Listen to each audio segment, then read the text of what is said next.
Here is a walkthrough of this 2016 Ford Transit Connect camper. You open it up here. We've got the bed on the left, sink on the right. The bed is slatted like so. So it goes from couch all the way out into a bed.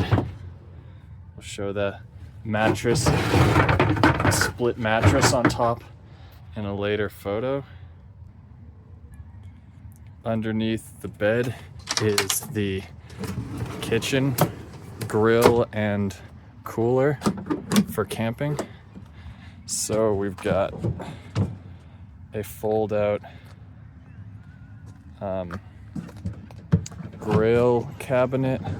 This comes out and with two hands, and underneath we've got propane and cutlery and everything that we need in its little compartments. Also, it all comes out so it's easy to clean. It's removable.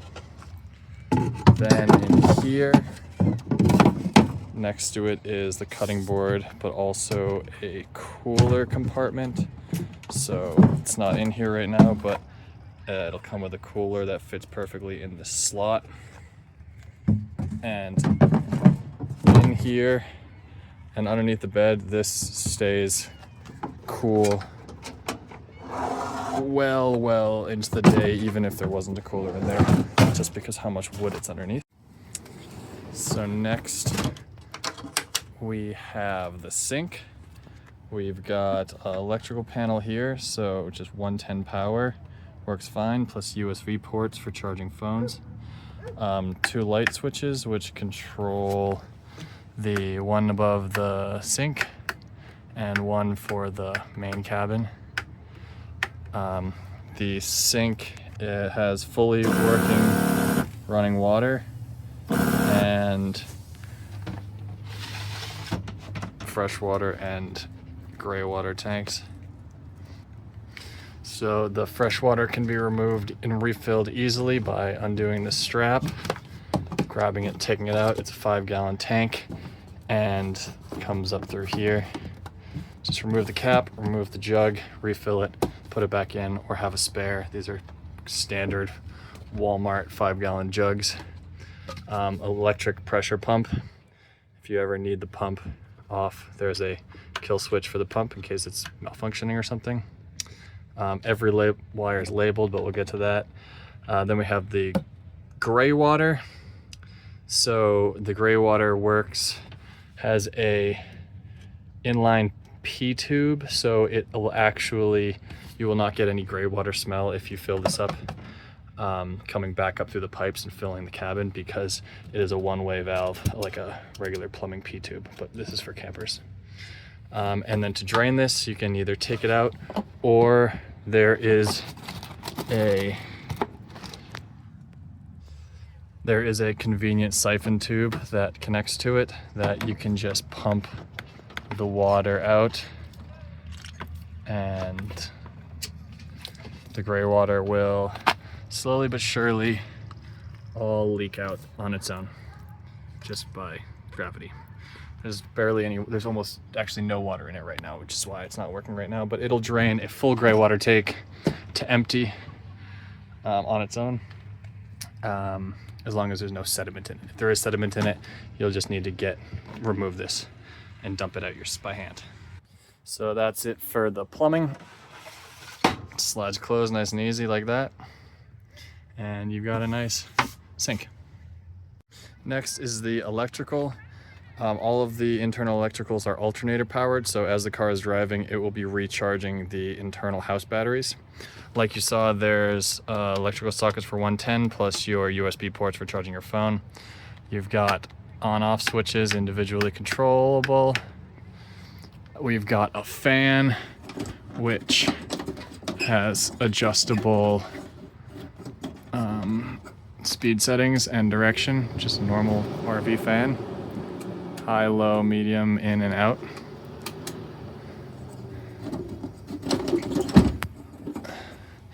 And all the electrical is monitorable here on this electrical panel that you can see from the driver's seat.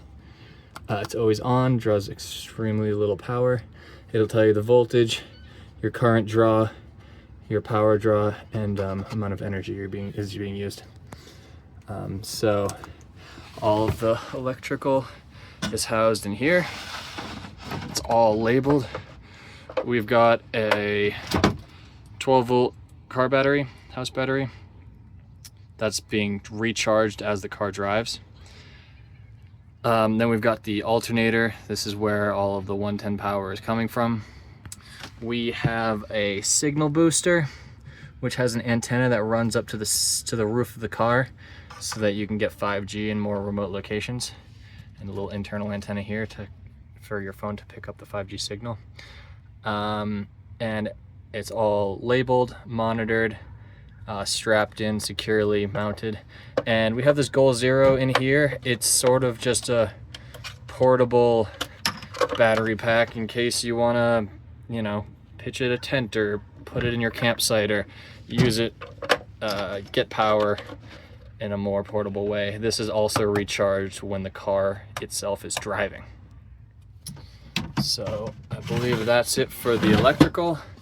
We've got this other last little drawer just for tools, random equipment, soft close, and I believe that's it for electrical.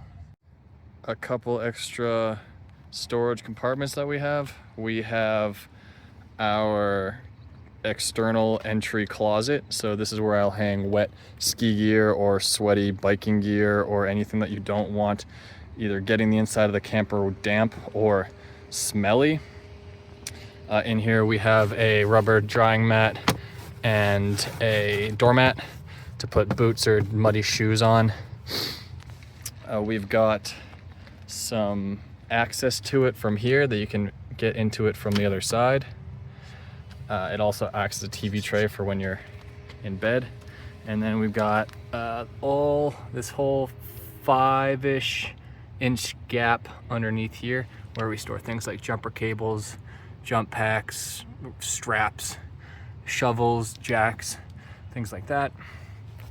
And that's accessible from both sides of the van.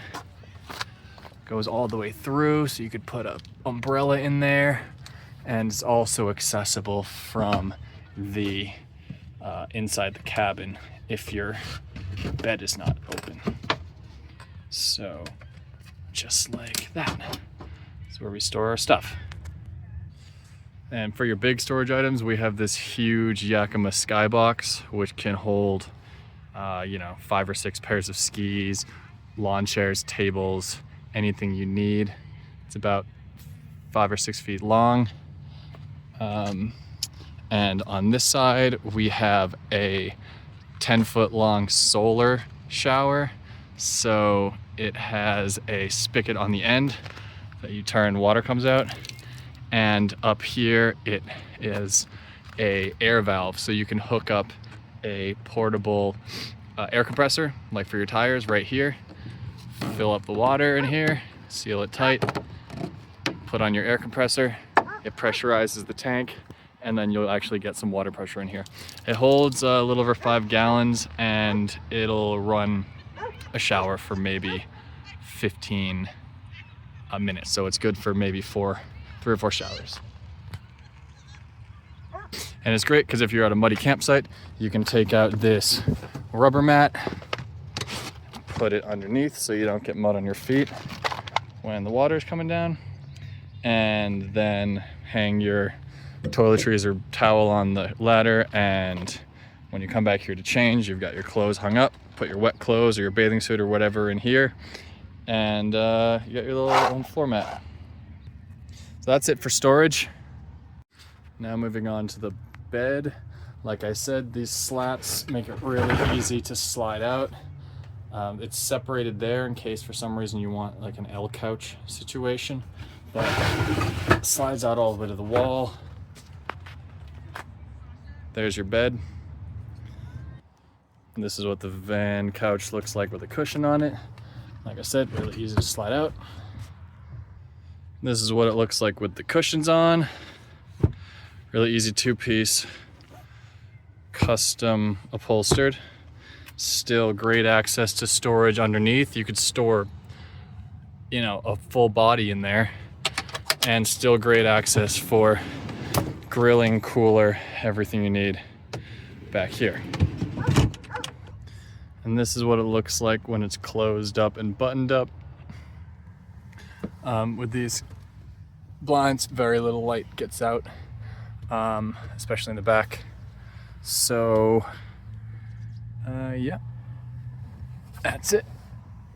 That's the bedding situation. It's comfortable. It's a little bit smaller than a full-size mattress, so it fits two people fine. And you close it up and you can't tell anybody's in there.